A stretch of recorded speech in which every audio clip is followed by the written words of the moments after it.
আসসালামু আলাইকুম। আশা করি সবাই ভালো আছেন। তো দীর্ঘদিন পর আপনাদের মাঝে একটি ভূতের গল্প নিয়ে আসলাম। আশা করি সবার ভালো লাগবে।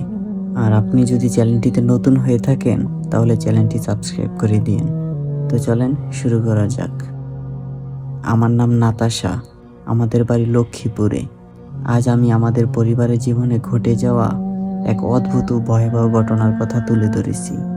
অনেক বছর পেরিয়ে গেলেও সেই সময়ের স্মৃতি আজও আমাদের মনে গভীর ছাপ ফেলে রেখেছে। যখনই সেই দিনগুলোর কথা মনে পড়ে, শরীর শিউরে ওঠে এবং বুকের ভিতর এক অজানা আতঙ্ক জমে যায়।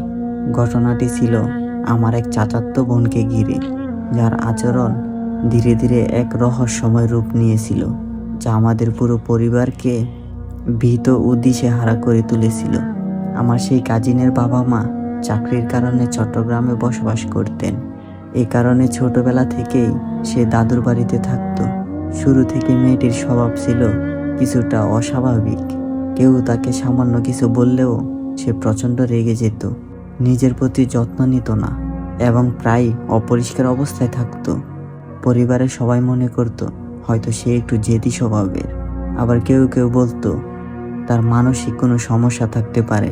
কিন্তু তখনও কেউ বুঝতে পারেনি সামনে আরও ভয়ঙ্কর কিছু অপেক্ষা করছে। কিছুদিন পর সে আমার আম্মুর কাছে পড়াশোনা করতে আসা শুরু করে।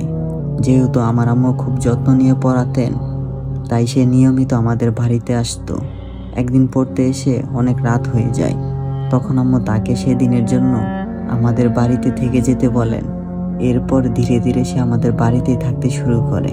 প্রথম দিকে সব কিছু স্বাভাবিক ছিল, কিন্তু কিছুদিন যেতেই আমরা তার আচরণে অদ্ভুত পরিবর্তন দেখতে পাই। সে প্রায় একা একা কথা বলতো, কখনো হঠাৎ চুপচাপ হয়ে যেত, আবার কখনো তুচ্ছ বিষয়েও ভীষণ রেগে যেত। মাঝরাতে ঘুম থেকে উঠে ঘরের কোণে বসে থাকতো, ডাকলে উত্তর দিত না। কখনো এমনভাবে তাকিয়ে থাকতো যেন সে আমাদের চিনতেই পারছে না। আমার আম্মু বলতেন হয়তো মেয়েটির মাথায় কোনো সমস্যা হয়েছে, আবার কখনো বলতেন বিষয়টি যেন স্বাভাবিক মনে হচ্ছে না। তার চোখে মুখে এমন এক অচেনা ভাব দেখা যেত যা দেখলে ভয় লাগতো। একদিন আমরা বাড়িতে হাঁস রান্না করার প্রস্তুতি নিচ্ছিলাম।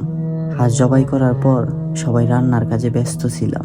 হঠাৎ আমি এবং আরও দুজন লক্ষ্য করলাম মেয়েটি লুকিয়ে জবাই করা হাঁসের কাঁচা রক্ত হাতে নিয়ে পান করছে। দৃশ্যটি এতটাই অস্বাভাবিক ছিল যে আমরা কেউ মুহূর্তের জন্য কথা বলতে পারিনি। আমাদের শরীর ঠান্ডা হয়ে গিয়েছিল। আম্মু দ্রুত তাকে ধরে ঘরে নিয়ে যান এবং কোরআনের সূরা পড়তে শুরু করলেন। সূরা পড়া শুরু হতেই তার আচরণ হঠাৎ বদলে যায়।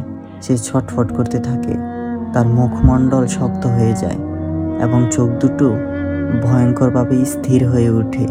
কিছুক্ষণ পর তার কণ্ঠস্বর বদলে যায়। মেয়েলি স্বরের পরিবর্তে ভারী ও কর্কশ এক অচেনা গলায় সে বলতে থাকে, তোর সাহস কিভাবে হলো আমাকে কষ্ট দেওয়ার? ঘরের ভিতর উপস্থিত সবাই আতঙ্কে স্তব্ধ হয়ে যায়। এমন দৃশ্য আমরা জীবনে কখনো দেখিনি। এরপর থেকে তার অবস্থা আরও খারাপ হতে থাকে। মাঝরাতে ঘরে দরজায় আঘাত করত, কখনো অকারণে হেসে উঠত, কখনো নিজের চুল নিজেই টানত, আবার কখনো এমন সব কথা বলতো যা তার জানার কথা নয়। বাড়ির পরিবেশ ধীরে ধীরে ভয়ের বাড়ির পরিণত হয়। আমরা কেউ একা ঘুমাতে সাহস পেতাম না। সন্ধ্যার পর বাড়ির ভিতর এক ধরনের চাপা আতঙ্ক নেমে আসতো। পরিবারের লোকজন বিভিন্ন হুজুর ডেকে আনেন, কেউ তাবিজ দেন, কেউ ঝাড়ফুঁক করেন, কেউ পানি পড়া দেন, কিন্তু তেমন কোনো পরিবর্তন দেখা যায়নি। পরে এক ব্যক্তি এসে দাবি করেন মেয়েটির শরীরে একাধিক জিন রয়েছে। তিনি অনেকক্ষণ বিভিন্ন আয়াত পড়েন এবং বলেন তিনি নাকি একে একে 16টি জিন বের করেছেন, কিন্তু তারপরও মেয়েটির আচরণ পুরোপুরি স্বাভাবিক হয়নি। এতে পরিবারের উদ্বেগ আরও বেড়ে যায়। পরবর্তীতে সেই ব্যক্তি আরও বলেন আমার সঙ্গেও নাকি অশুভ প্রভাব রয়েছে। তখন আমাকেও তাবিজ দেওয়া হয়। আমি ভয়ে কিছু বলতে পারিনি, তবে সেই সময়টাতে আমিও অকারণে আতঙ্ক থাকতাম এবং একা কোথাও যেতে সাহস পেতাম না। বাড়ির প্রতিটি রাত যেন আমাদের জন্য নতুন দুঃস্বপ্ন হয়ে দাঁড়িয়েছে। মেয়েটির অবস্থা এখন নিয়ন্ত্রণের বাইরে চলে যায়। তখন তাকে তার মায়ের কাছে পাঠিয়ে দেওয়া হয়। আমরা ভেবেছিলাম পরিবেশ বদলালে হয়তো সে ভালো হয়ে যাবে।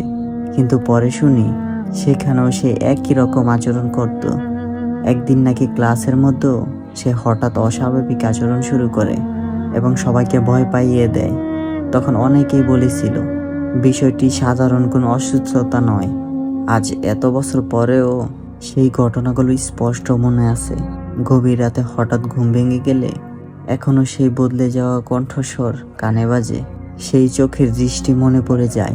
আমরা আজও জানি না ঘটনাটির প্রকৃত সত্য কী ছিল। সেটা মানসিক অসুস্থতা ছিল নাকি এমন কিছু যা মানুষের বোঝার বাইরে। তবে এতটুকু সত্য, সেই সময় আমরা যে আতঙ্কের মধ্যে দিন কাটিয়েছি তা কোনোদিন ভুলে যাওয়া সম্ভব নয়। তো যাই হোক, গল্পটা এতটুকুই ছিল। গল্পটা যদি ভালো লাগে তাহলে কমেন্ট করে অবশ্যই জানাবেন। তো পরবর্তী গল্পের জন্য অপেক্ষা করুন।